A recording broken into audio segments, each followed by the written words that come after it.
महाराष्ट्र के जलगांव में आग की अफवाह के बाद पुष्पक एक्सप्रेस से कूदे लोग, अब तक 12 यात्रियों की मौत की खबर। बढ़ सकता है यह आंकड़ा। पारधाड़े स्टेशन के पास पुष्पक एक्सप्रेस की B4 बोगी में आग की अफवाह फैलने के बाद चलती ट्रेन से कूदे लोग। दूसरे ट्रैक से गुजर रही कर्नाटक एक्सप्रेस ने कई यात्रियों को रौंदा। अधिकारियों के मुताबिक ट्रेन में आग की अफवाह के बाद यात्रियों ने चेन पुलिंग की। हादसे में 40 से ज्यादा लोग जख्मी हुए हैं। हादसे के तुरंत बाद रेस्क्यू टीम मौके पर पहुंची, घायलों को अस्पताल पहुंचाया। राहत और बचाव का काम जारी। महाराष्ट्र के सीएम देवेंद्र फडणवीस ने हादसे में मारे गए लोगों के परिवार को 5-5 लाख की मदद का ऐलान किया। घायलों का पूरा इलाज महाराष्ट्र सरकार करवाएगी। सीएम फडणवीस ने हादसे पर लिया संज्ञान, कहा सरकार स्थानीय प्रशासन के संपर्क में है, हालात पर हमारी नजर है। रेल मंत्री अश्विनी वैष्णव ने हादसे में मारे गए लोगों के परिवार को 1.5 लाख के मुआवजे का किया ऐलान। गंभीर रूप से घायलों को 50,000 और मामूली रूप से घायलों को 5,000 का मुआवजा मिलेगा। गृहमंत्री अमित शाह ने रेल हादसे पर सीएम फडणवीस से ली जानकारी। घायलों के जल्द स्वस्थ होने और मृतकों के परिवार के प्रति संवेदना जाहिर की। यूपी के सीएम योगी ने जलगांव ट्रेन हादसे पर दुख जाहिर किया, साथ ही घायलों के जल्द स्वस्थ होने की कामना की। दिल्ली के चुनावी दंगल में आज से यूपी के सीएम योगी आदित्यनाथ की एंट्री। आज दोपहर 3:30 बजे किराड़ी से करेंगे चुनावी रैली का आगाज। सीएम योगी आज शाम करोल बाग और जनकपुरी में भी करेंगे जनसभा। योगी 1 फरवरी तक दिल्ली में 14 रैलियां करेंगे। राहुल गांधी आज शाम 5 बजे दिल्ली के मुस्तफाबाद में करेंगे रैली को संबोधित। कांग्रेस उम्मीदवार अली मेहदी के लिए करेंगे वोट की appeal. AIMIM chief Asaduddin Owaisi का आज दिल्ली में तूफानी प्रचार। ओखला में करेंगे पैदल मार्च। जाकिर नगर और शाहीन बाग में जनसभा को करेंगे संबोधित। पटपड़गंज की चुनावी सभा में केजरीवाल ने बीजेपी पर बोला हमला। बोले कमल पर बटन दबाया तो घर पहुंचते ही बिजली गुल हो जाएगी, गलत बटन दबाया तो आपके बच्चे का भविष्य खराब हो जाएगा। दिल्ली की जनता से केजरीवाल से वादा किया, कहा पानी का बिल गलत आ रहा है, बिल को भरने की जरूरत नहीं है, सभी बिल माफ किए जाएंगे। पंजाब के सीएम भगवंत मान ने दिल्ली में नरेला में और तिमारपुर में रोड शो किया। कहा 5 फरवरी को जनता झाड़ू वाला बटन दबाने के लिए तैयार है। सीएम भगवंत मान बोले हमारी पार्टी लड़ाई नहीं, स्कूलों, अस्पतालों और बिजली की बात करती है। जनता चौथी बार इतिहास रचेगी। आप सांसद संजय सिंह ने दावा किया दिल्ली चुनाव में 60 से ज्यादा सीटें जीतेंगे, प्रचंड बहुमत से आपकी सरकार आ रही है। आप संयोजक अरविंद केजरीवाल ने मिडिल क्लास फैमिली के लिए 7 पॉइंट मैनिफेस्टो जारी किया। केंद्र से इस बार के बजट में मिडिल क्लास फैमिली पर फोकस करने की मांग की। मिडिल क्लास पर टैक्स के बोझ को केजरीवाल ने टैक्स टेररिज्म बताया। कहा इनकी 50% कमाई टैक्स में जाती है। केजरीवाल ने इनकम टैक्स में छूट की सीमा को 7 लाख से बढ़ाकर 10 लाख करने की मांग की। जरूरी चीजों पर GST खत्म करने की केंद्र से अपील। केजरीवाल ने रेलवे में बुजुर्गों को मिलने वाली छूट को फिर से लागू करने की मांग की। वरिष्ठ नागरिकों के लिए मजबूत रिटायरमेंट प्लान बनाने पर जोर दिया। दिल्ली कांग्रेस चीफ देवेंद्र यादव बोले 10 साल के कुशासन के बाद केजरीवाल को मिडिल क्लास की याद आ रही है। आप सरकार ने एक भी वादे पूरे नहीं किए। पीएम मोदी ने दिल्ली बीजेपी के कार्यकर्ताओं को संबोधित किया। कहा आपके झूठ और फरेब से लोग ऊब चुके हैं। जनता ने इस बार बीजेपी की सरकार बनाने का मन बनाया है। पीएम ने आप सरकार पर साधा निशाना। कहा आपदा वाले हार के डर से रोज नई घोषणा कर रहे हैं। जनता अब आपदा का खेल समझ चुकी है। पीएम मोदी ने दिल्ली की जनता को आगाह किया। कहा आपदा वाले आएंगे तो फिर खाएंगे, इन्हें जनता की कोई परवाह नहीं है। आम आदमी पार्टी के सांसद संजय सिंह ने तुगलक रोड थाने में दर्ज करवाई शिकायत। बीजेपी हार के डर से आप कार्यकर्ताओं का उत्पीड़न कर रही है। संजय सिंह का आरोप, आम आदमी पार्टी के कार्यकर्ता बंटी शेखावत के घर पर पुलिस ने मारा छापा। नियम कानून की अनदेखी की गई। सैफ अली खान के पर हुए हमले के मामले में पुलिस को मिली कामयाबी। आरोपी शरीफुल की निशानदेही पर बांद्रा लेक के पास फेंका गया चाकू का तीसरा टुकड़ा बरामद हुआ। आरोपी शरीफुल को बांद्रा तालाब के पास लेकर गई पुलिस। करीब 1.5 घंटे की तलाशी के बाद एक ट्रेंच से बरामद हुआ चाकू का तीसरा टुकड़ा। मुंबई पुलिस का बयान, सैफ पर हमले के आरोपी के फिंगरप्रिंट्स मिले हैं। हमलावर सैफ के घर से पहले 3 और घरों में गया था, लेकिन एंट्री नहीं मिल पाई थी। सैफ अली खान परिवार की सुरक्षा में निजी गार्ड तैनात किए गए। अभिनेता रोनित रॉय की सिक्योरिटी कंपनी के गार्ड्स को तैनात किया गया है। भोपाल में सैफ अली खान की 15,000 करोड़ की पैतृक संपत्ति जब्त होगी। हाईकोर्ट ने सरकार के अधिग्रहण पर लगी रोक को हटा लिया है। कॉमेडियन कपिल शर्मा को ईमेल पर मिली जान से मारने की धमकी। कपिल शर्मा ने अंबोली पुलिस स्टेशन में दर्ज करवाई शिकायत। पुलिस जांच में जुटी है। केंद्रीय कैबिनेट ने किसानों के हित में लिया फैसला। 2025-26 सीजन के लिए जूट की MSP बढ़ाई। 315 रुपये बढ़ाकर 5,650 रुपये प्रति क्विंटल जूट की MSP कर दी गई है। मोदी कैबिनेट की बैठक में एक और बड़ा फैसला हुआ, अगले 5 साल तक नेशनल हेल्थ मिशन जारी रहेगा। बेटी बचाओ बेटी पढ़ाओ अभियान के 10 साल पूरे हुए। गृहमंत्री अमित शाह ने कहा, इस अभियान ने बेटियों के अधिकार, शिक्षा और सम्मान को नई दिशा दी है। प्रयागराज महाकुंभ में यूपी कैबिनेट की बैठक हुई। सीएम योगी और दोनों डिप्टी सीएम समेत सभी कैबिनेट मंत्री शामिल हुए। सीएम योगी ने कैबिनेट के फैसलों की जानकारी दी, कहा कासगंज, हाथरस और बागपत में नए मेडिकल कॉलेज खुलेंगे। सीएम योगी ने बताया, यूपी में निवेश के कई प्रस्ताव आए हैं। प्रयागराज, वाराणसी और आगरा नगर निगम के बॉन्ड जारी होंगे। सीएम योगी ने कहा, युवाओं को स्मार्टफोन और टैबलेट दिए जाएंगे। बुंदेलखंड एक्सप्रेसवे को गंगा एक्सप्रेसवे से जोड़ा जाएगा। सीएम योगी ने यूपी में नई एरोस्पेस डिफेंस पॉलिसी बनाने और महाकुंभ के मद्देनजर प्रयागराज का विकास करने की बात कही। महाकुंभ में कैबिनेट की बैठक पर सपा चीफ अखिलेश यादव बोले, महाकुंभ राजनीति की जगह नहीं है।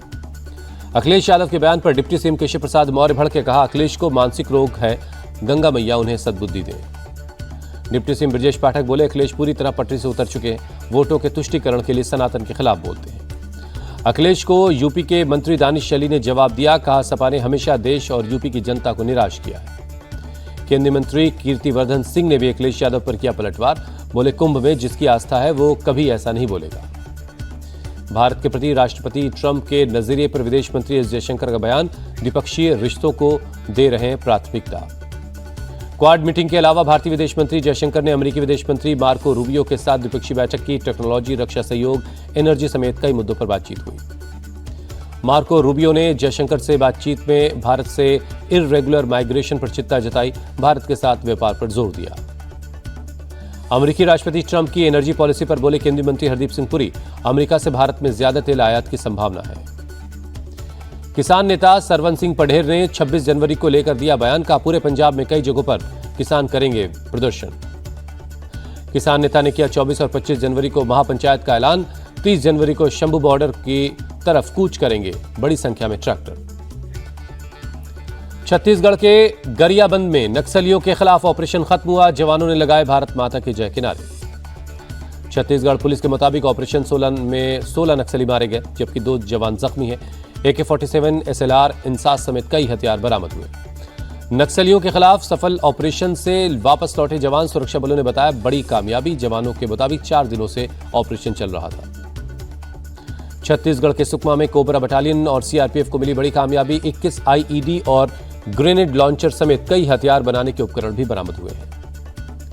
झारखंड के बोकारो में पुलिस और नक्सलियों में मुठभेड़, महिला एरिया कमांडर समेत 2 नक्सली मारे गए, 15 लाख का इनामी नक्सली भी गिरफ्तार हुआ। झारखंड के DGP अनुराग गुप्ता को उम्मीद है कि मार्च तक नक्सलियों को खत्म कर दिया जाएगा, कहा जवानों को दिया गया है नक्सलवाद खत्म करने का टारगेट। बिहार के मोकामा से पूर्व विधायक अनंत सिंह पर नौरंगा जलालपुर गांव में फायरिंग, सोनू मोनू गैंग ने की फायरिंग, बाल बाल बचे अनंत सिंह। नौरंगा जलालपुर गांव में विवाद सुलझाने पहुंचे अनंत सिंह पर सोनू मोनू गैंग ने 60 से 70 राउंड फायर कर दिया। पूरे गांव में बड़ी संख्या में पुलिस बल तैनात किया गया है। दिल्ली के मदनगीर इलाके में आपसी विवाद में 2 गुटों के बीच चाकूबाजी, मुकुल नाम के एक शख्स की अस्पताल में मौत। पुलिस ने चाकूबाजी के 3 आरोपियों को पकड़ा है, तीनों आरोपी नाबालिग हैं। मृतक मुकुल का पड़ोसी एक नाबालिग आरोपी है।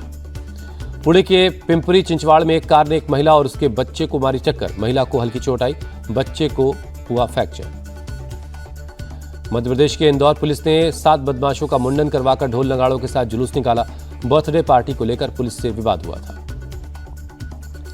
मध्य प्रदेश के मुरैना में बंदूकों के साथ रील्स बनाना एक युवक को पड़ा महंगा, गिरफ्तारी के बाद युवक ने कहा हथियार उठाना पाप है।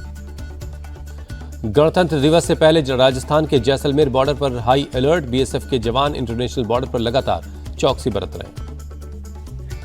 प्रयागराज महाकुंभ का आज 11वां दिन है, बड़ी संख्या में लोग संगम में स्नान कर रहे हैं। अब तक 9 करोड़ 73 लाख लोगों ने गंगा में स्नान किया है। फिल्म एक्ट्रेस भाग्यश्री पूरे परिवार के साथ संगम में स्नान करने के लिए पहुंची, महाकुंभ के इंतजाम को बताया अलौकिक। जम्मू कश्मीर के उपराज्यपाल मनोज सिन्हा प्रयागराज में निरंजनी अखाड़ा पहुंचे, महामंडलेश्वर कैलाशानंद गिरी महाराज से आशीर्वाद लिया। प्रयागराज की चायल सीट से सपा विधायक पूजा पायल महाकुंभ की तैयारी की हुई मुरीद, कहा योगी का इंतजाम दुनिया में बना मिसाल।